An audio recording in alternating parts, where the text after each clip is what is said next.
তারা লক্ষ্য করছে, তারপরে চলে এসছে, আসলে বলছে প্রভু একটা কথা জিজ্ঞাসা আছে। বলে কি কথা? বলছে আপনি যখন প্রাতঃক্রিয়া করতে যাচ্ছিলেন তখন আপনি জীবটাকে আটকে যাচ্ছিলেন কেন? বলছে আসলে কি জানো, আমার জীবটা না নিরন্তর কৃষ্ণ নাম করে। কি করে? নিরন্তর কৃষ্ণ নাম করে। হরে কৃষ্ণ কৃষ্ণ কৃষ্ণ হরে হরে, হরে রাম রাম রাম হরে হরে। তার জীবন নিরন্তর কৃষ্ণ নাম করে। তা আমি তো বাথরুমে যাচ্ছি প্রাতঃক্রিয়া করতে, তো ওখানে যদি আমার জীবা কৃষ্ণ নাম করে তাহলে তো আমারও হয়তো অপরাধ হয়ে যাবে। তো হচ্ছে প্রভু আমার একটা জিজ্ঞাসা আছে। কি জিজ্ঞাসা? যে বলছে যে মৃত্যুর সময় যে আমার নাম স্মরণ করে মরবে সে আমাতে বিরক্ত আছে। অন্তকালে চ মামে স্মরণামুক্ত কলে বরং আছে না, মানে অন্তকালে যে আমার নাম স্মরণ করে মৃত্যুবরণ করবে সে আমাতেই প্রাপ্ত হবে। তা যদি পায়খানায় বসে আমার মৃত্যু হয়ে যায় তখন কি হবে? কে বলছে? গোপাল ভট্ট মহাপ্রভুকে বলছে। তখন মহাপ্রভু বলছে তুমি আজ থেকে আমার গুরু, কেন তুমি এর থেকে আমাকে শিক্ষা দিলে। কিন্তু কি মহাপ্রভুকে শিক্ষা দিল না? মহাপ্রভু আমাদেরকে শিক্ষা দিল যে ভগবানের নাম আমি সব জায়গায় করতে পারবো। কিন্তু আমরা করতে করতে করতে করতে আমাদের ভিতরে একটা শিষ্টাচার আসবে, আসবে কিনা? করতে করতে আমাদের ভিতরে একটা শিষ্টাচার আসবে। হ্যাঁ, শিষ্টাচার শিখতে হয় বাড়ির থেকে, সদাচার শিখতে হয় সাধুদের কাছ থেকে, বাড়ির থেকে শিষ্টাচার শিখতে হয়। মা বাবাকে সম্মান করবে, তার মা বাবা তার ছেলেদের শেখাবে। আমি যদি আমার বাবা মাকে প্রণাম করি তাহলে আমার ছেলে মেয়ে আমাকে প্রণাম করবে। এটা শিষ্টাচার। এই জন্য বলছে শিষ্টাচারটা শিখতে হয় বাড়ির থেকে, সদাচার শিখতে হয় সাধুদের কাছ থেকে। শিষ্টাচার যদি তখন সে যখন ভগবানের নাম করবে করতে করতে তার একটা নিজের ভিতরে একটা সদ আচার এসে যাবে যে আমি ভগবানের নাম কোথায় করব, তাই না? তো এইটা এইভাবে আমাদের করতে হবে। এখানে বলছে যে আর ভীষ্মদেব, এখানে বলছে যথাস্থানে স্থির থাকে আপনি সকলে রক্ষ ভীষ্ম পিতামহে হেন যুদ্ধস্থানে। বলছে ভীষ্মদেবের যুদ্ধস্থানে আছে। তো এখানে দুর্যোধনের ভয় আছে। কি ভয়? ভীষ্মদেব হচ্ছে কি সমস্ত সৈন্যবাহিনীর মানে কি সবাই বলছে তোমরা বিষ্ণুদেবকে অনুসরণ করো, মানে বিষ্ণুদেবকে সমস্ত সেনা ভীষ্মদেব সাজিয়েছে, তোমরা বিষ্ণুদেবের আদেশ পালন করো। কিন্তু না, আচার্য দুর্যোধন বলছে যে না, দুর্যোধন বলছে যে ভীষ্মদেবকে সবাই দাদু, কৌরবদেরও দাদু, পাণ্ডবদেরও দাদু। তা ভীষ্মদেব কি, ভীষ্মদেব আমার পক্ষে আছে ঠিকই, কিন্তু মনে প্রাণে কোন দিকে? পাণ্ডবদের পক্ষে। পক্ষে কি না? পক্ষে তো ভীষ্মদেব এটা বলছে। কাকে বলছে? দুর্যোধন দ্রোণাচার্যকে বলছে যে দাদু ভীষ্মদেব আমার পক্ষে আছে ঠিকই, কিন্তু পাণ্ডবদের উনি অনেক স্নেহ করেন। দ্রোণাচার্য পারে কিনা? দ্রোণাচার্য করে। তাহলে এইভাবে যখন বলছে তখন বিষ্ণুদেব বুঝতে পারছে না? পাচ্ছে না? বুঝতে পারছে, কারণ বিষ্ণুদেব তো অনেক দেখেছে না, 456 বছর তার বয়স। তা সে বুঝতে পারছে না? সে তখন বুঝতে পেরেছে যে দুর্যোধন কি বলতে চাইছে, দুর্যোধন কি বলতে চাইছে। তখন বিষ্ণুদেব তো কথা বলবে না। বিষ্ণুদেব তখন কি বলছে? 12 নম্বর শ্লোক বলছে তস্য সঞ্জনায়ন হর্ষং কুরু বৃদ্ধ পিতামহ সিংহ নাদং বিনদর্শৈব শঙ্কং দদ্ধং প্রতাপবন। গীতার গান। তবে সেই পিতামহ বৃদ্ধ কুরুপতি হর্ষ উৎপাদনে যবে কৈল স্থিরমতি সিংহনাদে বাজাইল শঙ্খ সেই বীর উচ্চরব সেই সব অতীব গম্ভীর। এবার কি করলো? পিতামহ ভীষ্মদেব শঙ্খ বাজালো। শঙ্খ কি? পিতামহ ভীষ্মদেব শঙ্খ বাজিয়েছে। সে জবাব দিল, এই দুর্যোধন তুই চুপ, দুর্যোধন তুই চুপ, আমি শঙ্খ বাজিয়ে তার সূচনা করলাম। শঙ্খ শুভ না অশুভ? শঙ্খ ধ্বনি শুভ। এই জন্য মায়েরা সকালবেলা শঙ্খ বাজায়। কেন? রাত্রে যত অমঙ্গল আছে যেন সব দূরীভূত হয়ে যায় নাকি, তাই আমরা শঙ্খ বাজাই, তাই না? তা শঙ্খ হচ্ছে শুভ। তা শুভ শঙ্খ যখন শুভ, তো শুভ হবো কখন? যখন আমরা শঙ্খ বাজাবো এবং ভগবান আমার পক্ষে থাকবে, তাই তো নাকি? দেখুন এখানে শঙ্খ বাজিয়ে ভীষ্মদের সে বুঝিয়ে দিচ্ছে যে কার জয় কখন হবে। বলছে দেখ আমি তোমার দলে আমি আছি ঠিকই, আমি যুদ্ধ করব, সবই করব, কিন্তু তোমার পরাজয় অবধারিত। শঙ্খধ্বনি শুভ, শুভ হবে কখন? ভগবান যার পক্ষে তার তো শুভ হবে। তো ভগবান কার পক্ষে আছে? পাণ্ডবদের পক্ষে। শুভ কার হবে? আর কে আছে? পরবর্তী শ্লোকে বলছে মাধব। ধনঞ্জা বলবে পরবর্তী শ্লোকের কাছে মাধব আছে। কে আছে? মাধব। মাধবকে, মাধব কেন বলা হচ্ছে? শ্রীকৃষ্ণ না বলে মাধব বলছে। মাধবকে কে? মাধবকে কেন মাধব বলা হয়? কেন ভগবানকে মাধব কেন হয়? কেন? লক্ষ্মীর পতিকে বলা হয় মাধব। লক্ষ্মীর পতিকে কৃষ্ণ। তো মাধব, যেখানে মাধব থাকবে সেখানে কি থাকবে? হ্যাঁ, লক্ষ্মী থাকবে। থাকবে কি না? তো যেখানে মাধব থাকবে সেখানে লক্ষ্মী দেবী অবশ্যই থাকবে। তো এই সম্পর্কে একটা ছোট গল্প বলবো। আমাদের ইস্কন যখন প্রতিষ্ঠা, ইস্কনে যখন আমাদের মায়াপুর মন্দির এখন বিশাল মন্দির, কিন্তু যখন ইস্কন প্রথম তখন আমাদের যে ভজন কুটিরটা আছে প্রভুপাদের, ওই ভজন কুটিরে তখন সাধন ভোজন হতো।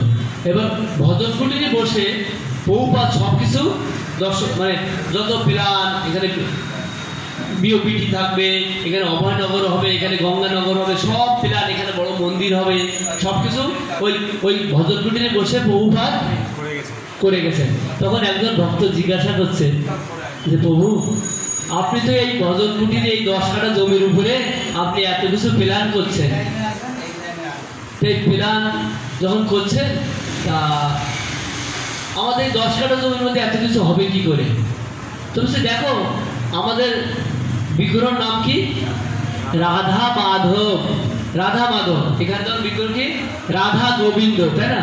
তো বলছে মায়াপুরের বিগ্রহের নাম রাধা মাধব। মাধবকে লক্ষ্মীর পতি। তো যদি রাধা মাধবকে আমরা ভালো আরাধনা করি, রাধা মাধবকে যদি ভালো আরাধনা করতে পারি, তাহলে মাধবকে যদি আমরা আরাধনা করি, তাহলে লক্ষ্মী অবশ্যই এখানে থাকবে। তা থাকছে কি না? থাকছে। সেই 10 কাঠা জমি ভজন কুটির এখন কতটা জায়গা বিওপিটি এখন বিশাল, আরো উত্তরোত্তর আরো বাড়ছে। তা আমরা যদি ভগবানের কাছে প্রার্থনা করি, ভগবান অবশ্যই আমার যতটুকু প্রয়োজন ততটুকু অবশ্যই অপর্যাপ্ত না হোক পর্যাপ্ত দেবে। কি? অপর্যাপ্ত না হোক পর্যাপ্ত আমাকে অবশ্যই করবে যদি আমি ভগবানের কাছে আকুল ভাবে প্রার্থনা করি। ভগবান বলছে আমার যে শরণাগত হবে আমি তার শেষ দিন অবধি আমি তার কাছে, সে আমার কাছে থাকবে। কিন্তু আমি তো শরণাগত হতে পারছি না।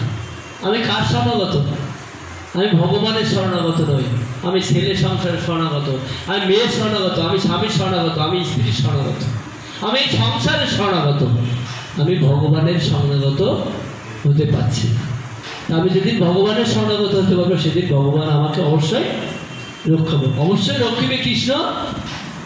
বিশ্বাস করো না? আমার সেই বিশ্বাসটুকু নেই। আছে না? আমার ঘরে যে বিগ্রহ আছে, আমার ঘরে যে সিংহাসন আছে, ওই সিংহাসনে যে আরাধ্য দেবতা আছে তাকে আমি ভালোবাসি না? বাসি? বাসি কি? ভালোবাসি না। যদি ভালোবাসি তাহলে ওই ওই আরাধ্য দেবতা আছে সামনে রাখেছে, তার সামনে কত গোলমাল আমরা করি, করি না? একটা ছেলে যখন বিয়ে দেয়, নতুন ব্যয় বসে আসলে কি আমরা বাড়িতে গোলমাল করি? মেয়ে বিয়ে দিলাম, ব্যয় বসে আসলে বাড়িতে গোলমাল করবো? করবো না। একজন জড়জগতের লোক আমার বাড়িতে এসে আমি গোলমাল করবো না। কিন্তু আমার ঘরে ভগবান আছে, স্বয়ং ভগবান, তার সামনে আমি গোলমাল করছি। করছি না? করছি কি না? সারাদিন আমরা ঝগড়াঝাটি করছি। তাহলে প্রার্থনা আকুলভাবে প্রার্থনা করতে পারছি না। বিশ্বাস নেই আমার ভগবানের প্রতি, আমার বিশ্বাস। বিশ্বাস যখন হবে তখন আমার ভগবান অবশ্যই আমাকে কৃপা করবে। না ভগবান না আমাকে কৃপা করেনি। আরে ভগবানের প্রতি তো আমার বিশ্বাস নেই, ভগবান আমাকে কৃপা কি করে করবে? ভগবানের প্রতি আমার বিশ্বাস নেই। ভগবান কৃপা করবে। তা আমাদের সবাই উচিত ভগবানের আরাধনা করা। আর ভগবানের আরাধনা যদি আমরা করতে পারি তাহলে ভগবান অবশ্যই আমাদের কী করবে। তো ভগবানের আরাধনা কী করে করবো সেটাও ধর্মের গীতাতে বলেছে। আমাদের আচার্যবর্গরা বলছে আমাদের যার যার গুরুদেব এখানে দীক্ষা নিয়েছেন, সবাই কি দীক্ষা নিয়েছেন? দীক্ষা কে কে নিয়েছেন একটু হাত উঁচু করুন তো। ওই মাতাজি নিয়েছে, এই মাতাজি, সবাই তো দীক্ষা, সবাই দীক্ষা নিয়েছেন। তা দীক্ষা যখন নিয়েছেন সবাই, গুরুদেব তাদের আপনাদের নিশ্চয়ই কিছু না কিছু বলেছে, নির্দেশ দিয়েছে যে তোমরা এটা করবে এটা করবে। যার যার গুরুদেব যেভাবে নির্দেশ দিয়েছে সেইভাবে সবাই আপনারা গুরুদেবের নির্দেশ মতো আপনারা করুন। এটাই হলো ধর্ম। ধর্ম আর কিছু না, গুরুদেব যেটা দিয়েছে সেটাকে করাটাই ধর্ম। এটা যদি আমরা বলছি গুরু, আর গুরুদেব হচ্ছে ভগবানের প্রতিনিধি, সদ্গুরুদেব। সেই জন্য আমাদের গুরুদেবের কথা মতো আমাদের সব কিছু করতে হবে। তাহলে আমরা আমাদের আরাধনাটাকে বাড়াতে হবে। আর এই আপনারা সবাই আসছেন, আমার কত সৌভাগ্য যে আপনাদেরকে আমি দর্শন করতে পারলাম। আপনারা আগামীতেও আসবেন। আর যাদের গীতা আছে গীতা যদি আনতে পারেন ভালো। এখানে বসে বসে গীতা একটা শুরু করলাম, আপনারা একটা প্রশ্ন করলেন যে প্রভু এইটা তো এখানে বুঝতে পারছি না। আপনারা গীতা বাড়িতে পড়ুন, পড়ে যেখানে বুঝতে পারবেন না পাশাপাশি যারা আছে তাদের কাছে শুনবেন বা আমাদেরকে শুনতে পারেন। আপনাদেরকে আমরা সবসময় সহায়তা করব। আপনারা বাড়িতে গীতা পড়ুন, অন্যকেও পড়তে সুযোগ করে দেন। আমাদের গীতা পড়া অবশ্যই দরকার। 8টা বেজে গেছে, হয়তো এখন সন্ধ্যা আরতি হবে। আমি এখানে রাখছি। এখানে রইল গ্রন্থ অমৃতুল হরি বদন করিয়া সবে বল হরি হরি নিতাই গৌর সীতানাথ প্রেমানন্দে হরি। আমি যে বিষয়ে আলোচনা করলাম, যদি কোনো প্রশ্ন থাকে